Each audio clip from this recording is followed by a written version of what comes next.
Hi, welcome to Culture Unraveled, and I want to look into the Indian superhero movie Minnal Murali. There have been plenty of superhero movies coming out with the phenomenal success of the Marvel franchise, which by itself says a lot about our culture and the longings of the present age. We can understand a lot about a generation by the type of superheroes that become popular and how they are reinterpreted for that age. So it's good to take a look at our very own superhero who's highly contextualized and made relevant for the audience here. There have been a few Indian movies within the superhero genre in the past, but I guess Minnal Murali brings with it a certain depth of character and a thicker plotline. In the beginning of the movie, we see a lightning strike both the hero and the villain at the same time, which is really interesting because both of them have the same origin story. We have the hero Jason, who is a tailor and is looking to leave his village and go to the US for better prospects. And we have Shibu, the anti-hero, who is a recluse in the village and obsessively in love with a woman named Usha.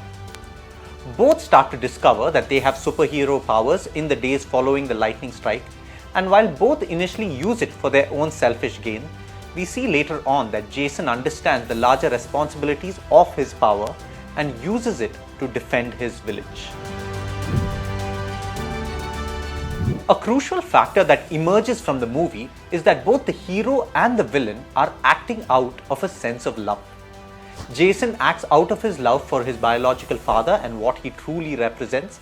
He acts out of love for his nephew, his friend, his adoptive father, and finally out of love for his hometown. Shibu acts out of deep love for Usha, whom he has always desired.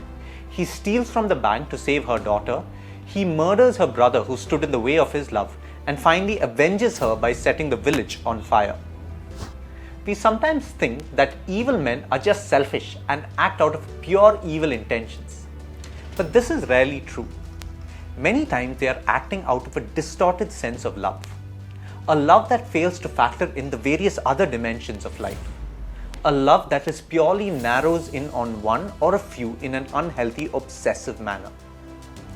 Saint Augustine defines sin not merely as wrong things one does, but as distorted love.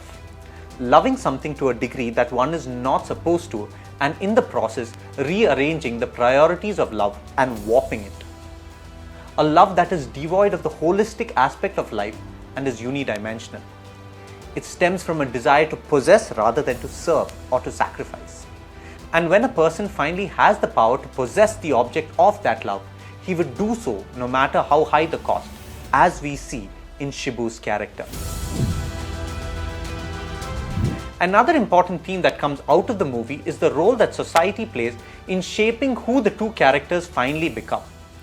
Though Jason is shunned by many in the community, there are still a handful of people that believe in him. His adoptive father, his nephew, and his friend who helps him harness his power, his sister, and finally even the police officer. Shibu, on the other hand, has absolutely no one who cares for him. He is made fun of and bullied by everyone around. He is deeply misunderstood, and no one sees him for who he is.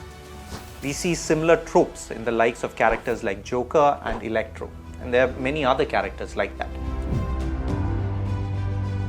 Which begs the question, what is the role society plays in breeding villains like them? In shunning people who are different in society, is society responsible for fostering delinquent behavior? Though these larger societal causes can really be strong in shaping a person, I believe that each one of us have the individual moral onus that cannot be excused due to any external factors. In the case of Jason, we see that he too was shunned by society for being odd and different.